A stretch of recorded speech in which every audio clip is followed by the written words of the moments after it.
Bon, il pleut un petit peu et il y a un peu de vent. J'espère que vous m'entendrez bien quand même. Alors, j'espère que vous voyez la différence.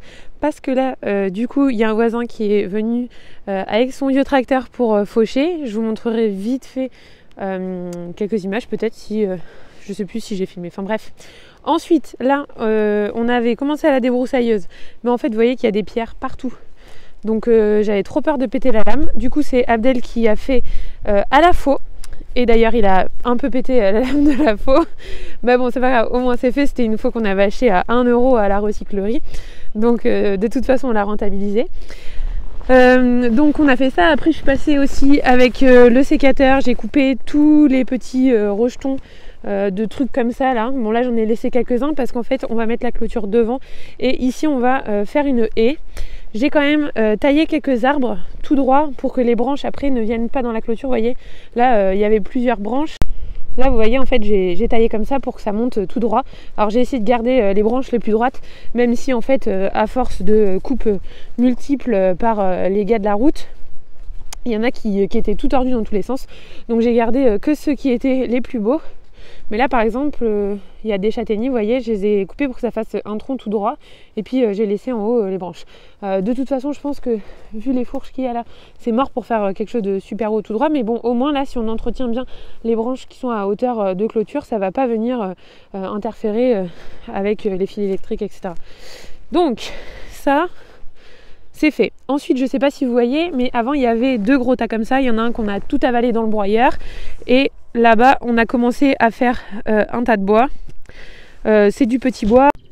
Donc là, on a commencé à empiler le bois. On va le faire sécher ici, je pense, au moins 2 ans. Et puis après, on le rentrera et on le refera sécher 1 an dans le garage, hein, là où on range notre bois. Comme ça, après l'hiver, on pourra l'utiliser. Sachant que bien sûr, si vous laissez sécher votre bois sur place, il sera beaucoup plus léger. Même là, en plus, c'est des petites sections, c'est pas très lourd. Hein. Mais sur le principe, il vaut mieux le laisser sécher là où vous l'avez coupé, si vous avez la possibilité, bien sûr, si c'est chez vous, quoi. Ici, là, il y avait un tas énorme parce que le tas, il était plus... Vous voyez ? Donc là, vous voyez, il y a un gros tas. Et bien là, le tas, il était 2 fois plus gros que celui là-bas. Donc on a bien réussi à l'avaler. Bon, il reste que quelques petits trucs au sol là qu'on n'a pas fini. Il faudra qu'on peaufine. Mais là, on a fait le plus gros. Là, on a fait quand même le plus gros. Donc je suis quand même sacrément contente. Bon, par contre, franchement, j'en ai marre de broyer. On a fait ça sur tous nos jours de repos, quoi. Après, je vous montrerai ce que j'ai fait à la marque parce que j'avais besoin de m'occuper l'esprit à autre chose que broyer. Parce que bon, broyer c'est cool, mais au bout d'un moment, vous avez du mal à voir que vous avancez en fait. Donc c'est ennuyeux pour les gens comme moi qui ont besoin en fait de voir que ça avance vite, quoi. Donc ça nous a fait énormément de broyat qu'on a utilisé pour le jardin. On va en fait broyer jusqu'à ce que j'en ai plus besoin pour le jardin. On va peut-être faire un tas d'avance quand même s'il y a besoin de rajouter. Et puis après tout le reste, je pense qu'on va le laisser un petit peu se décomposer. Et si un jour j'ai un petit peu plus d'argent, peut-être que je ferai venir un broyeur forestier qui s'occupera de tout ça beaucoup plus rapidement que nous avec le broyeur, parce qu'en fait vous pouvez pas broyer les branches avec le broyeur qui sont coupées depuis longtemps, quoi. Vous pouvez le faire les premiers mois, mais après c'est mort. Donc je ne connais pas exactement le délai maximum, mais bon voilà, c'est sûr que si on attend trop, on ne pourra plus le broyer. Donc nous allons descendre en bas parce qu'en fait on a découvert une pêcherie au milieu des broussailles. Donc je vais vous montrer. Donc là vous voyez, ici c'était tout envahi à ce niveau là. Donc là du coup le voisin il nous a fait un petit passage là, derrière tous les saules là que vous voyez en fleurs. Et en fait c'est au niveau des saules qu'il y a une pêcherie qui est bien sûr envahie complètement par les saules.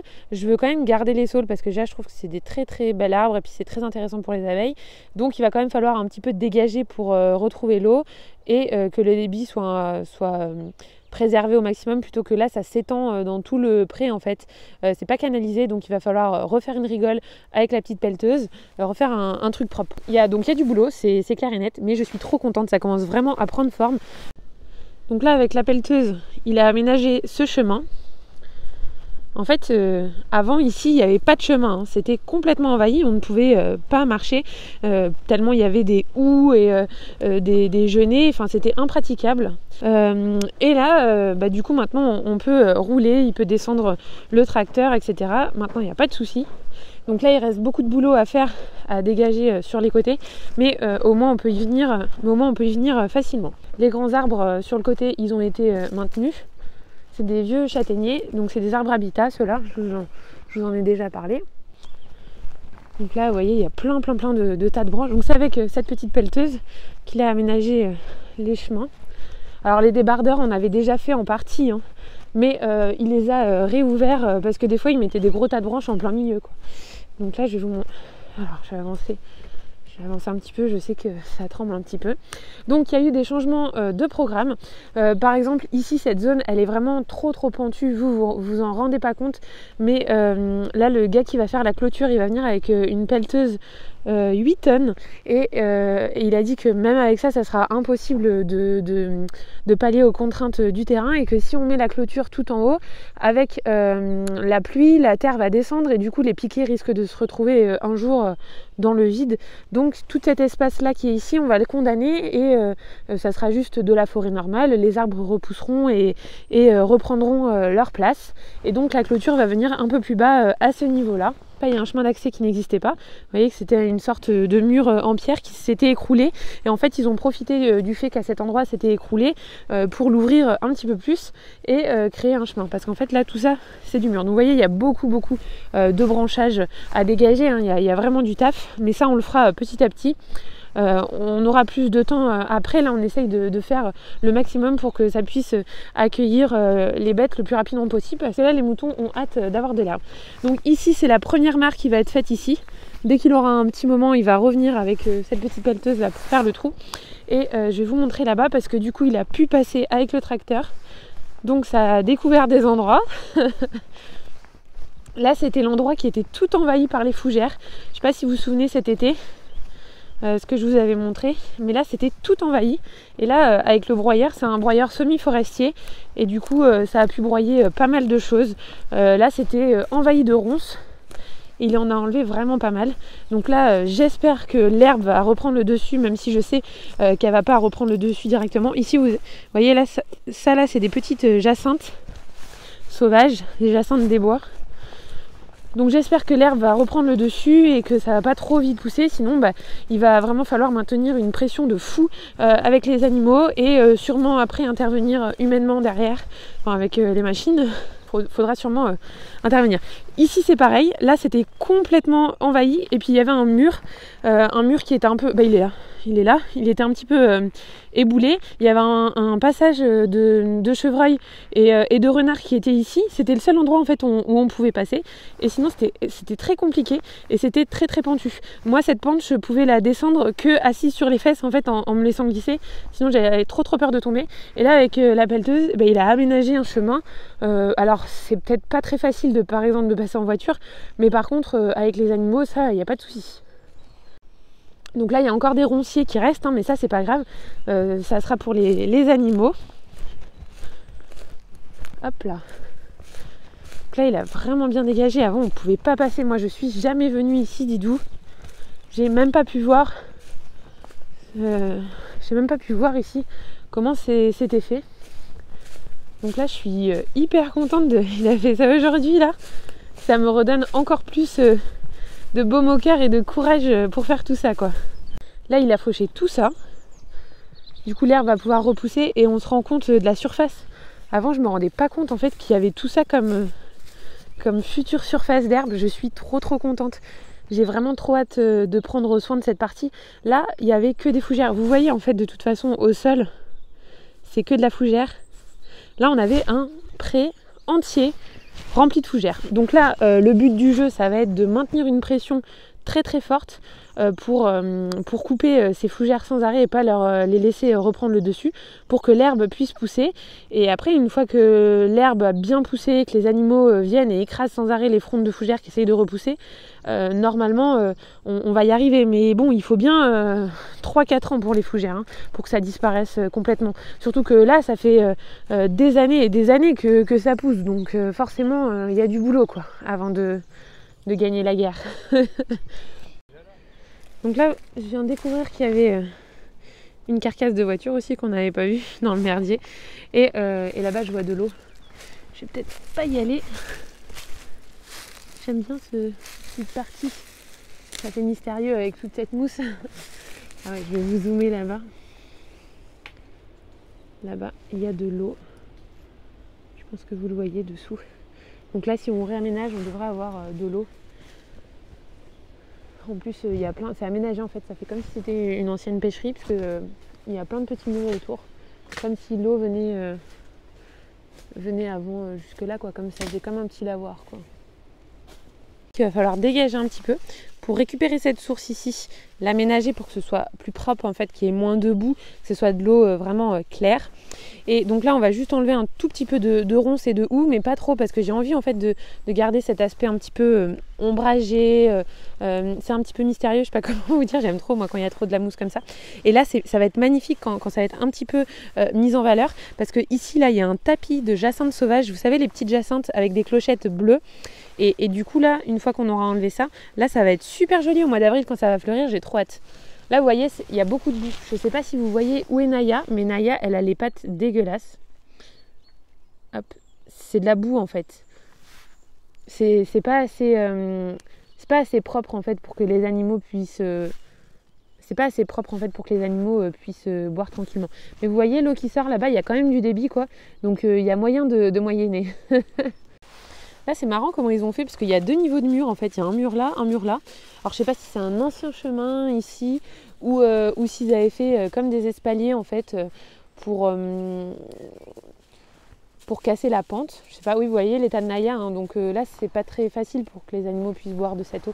Il faut que ce soit un truc un petit peu plus propre, avec des berges plus... Donc là maintenant on va monter dans le petit pré en haut, là où il y avait la jument cet été. Je pense que si vous regardez les vlogs assidûment, vous allez vous rendre compte de la différence. Donc là on prend le sentier royal. Je dis ça parce qu'avant c'était impraticable ici. Il nous a fait un truc de fou, il est trop fort. Et donc, attention, attention.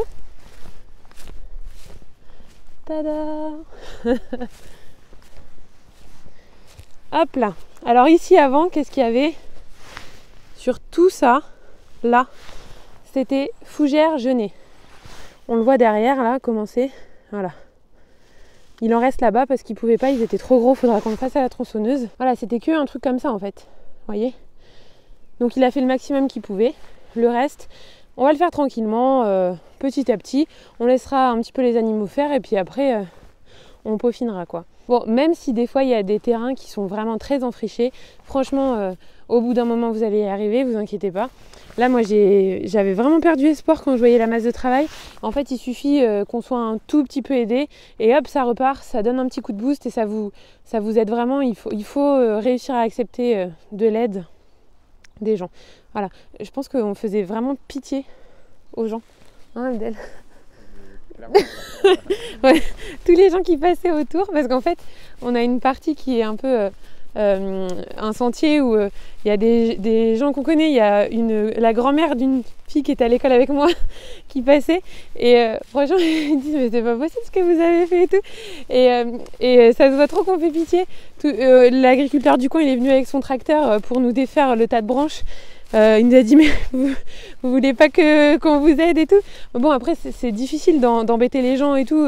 Bon ok c'est bien d'avoir des projets gigantesques, mais il faut pas non plus dépendre trop des autres. Mais des fois il faut savoir quand même accepter de l'aide. Voilà. Bon j'ai dit que je vous laissais. Donc sur ce je vous laisse. Je vais me faire tirer le poil parce que j'ai commencé à faire ça alors qu'on a plein de choses à faire. Mais j'en ai trop marre de broyer du bois et de tronçonner. Du coup, j'ai coupé une bâche. J'arrive pas à trouver le liner qu'on avait utilisé pour la mare des canards. Bah, du coup j'ai mis une bâche vite fait et puis au pire si ça va pas je changerai. Là maintenant le but ça va être de cacher toute cette bâche. Je pense que j'aurai pas assez de pierre, on va aller en chercher au terrain. Là-bas faut que je fasse un petit truc sympa. Et puis après je vais mettre des copeaux partout, planter des plantes autour pour tout végétaliser. Et là en fait je veux qu'il n'y ait plus d'herbe parce qu'après là derrière c'est pas chez nous. Et comme ça va être vendu, je voudrais faire une petite clôture comme ça. Et que là en gros on n'est plus à passer la tondeuse parce que c'est chiant. On a mis plein d'arbres là, enfin c'est hyper pénible. Du coup je voudrais qu'à terme ce soit que des plantes partout, genre des gros massifs. Et éventuellement au centre un petit chemin avec des copeaux et des pas japonais. Bon, je sais pas exactement comment ça sera, mais en gros je veux plus trop d'herbe de ce côté.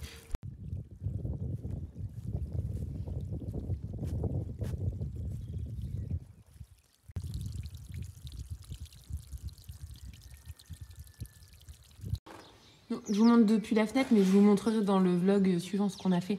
Mais j'ai terminé en fait le petit ruisseau là-bas. Et il nous reste tout le contour de la mare à faire. Voilà. Et bien sûr, bah, comme c'est solaire, la pompe, quand il n'y a pas de soleil, il n'y a pas de... le circuit est fermé quoi. Mais franchement, même quand c'est couvert et qu'il y a un tout petit peu de soleil à travers les nuages, ça marche. Ils sont pas mal ces panneaux solaires. Je pensais pas que la pompe serait assez puissante pour remonter en haut. Donc voilà, ça on finira, je pense, la semaine prochaine il fait beau.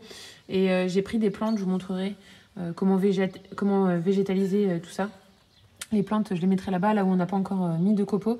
Et il y a juste 2-3 trucs que je veux planter au bout du truc. Et puis il faut qu'on vide tout ce tas, toutes les solives, tous les chevrons et tout, là, tout ça, ça va faire soit les bords des parterres, soit le reste, on va le couper à la tronçonneuse pour passer en bois de chauffage.